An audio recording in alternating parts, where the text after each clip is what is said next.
demande souvent comment avoir plus confiance en soi.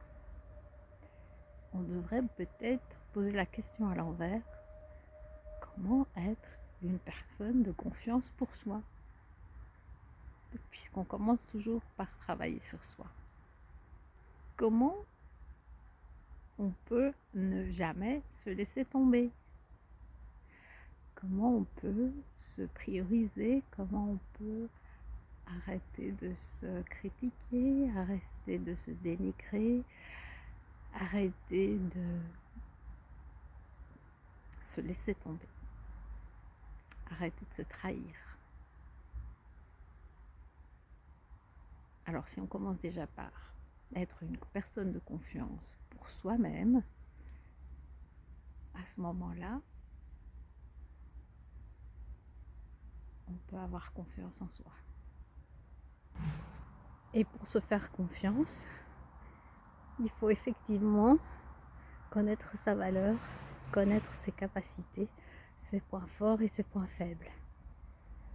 Alors si vous voulez développer votre confiance en vous, d'abord il faut apprendre à vous connaître. Et une fois que vous avez fait le point, à ce moment-là, il faut reconnaître sa valeur, ses capacités, ses points forts et ses points faibles. Et avec tout ça, il faut se promettre de ne jamais se trahir. Alors vous allez peut-être me dire, si je prends soin de moi, si je me priorise, est-ce que ce ne serait pas de l'égoïsme? Un jour, on m'a parlé du bon égoïste. Qu'est-ce que le bon égoïste? C'est celui qui prend soin de lui, mais il le fait parce qu'il sait que s'il ne le fait pas, il va s'épuiser à force de faire passer les autres avant lui, et donc il ne pourra plus, il sera plus en mesure d'aider, de soutenir.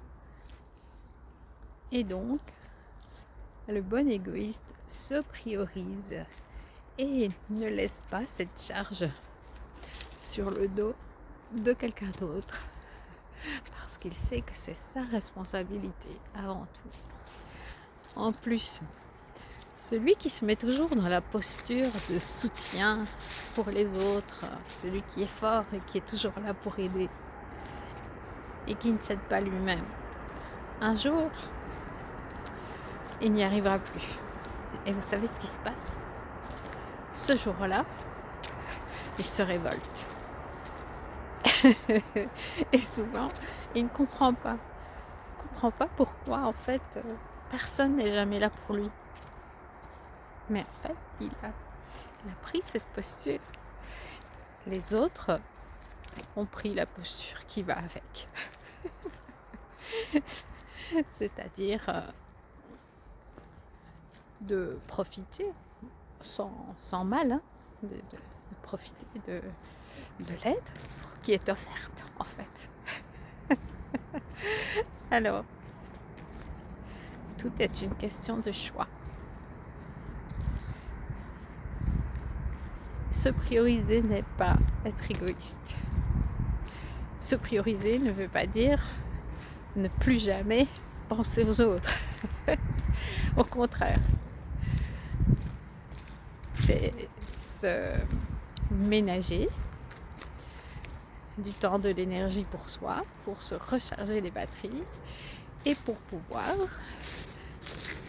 quand on est en capacité de le faire, soutenir et aider les personnes autour de nous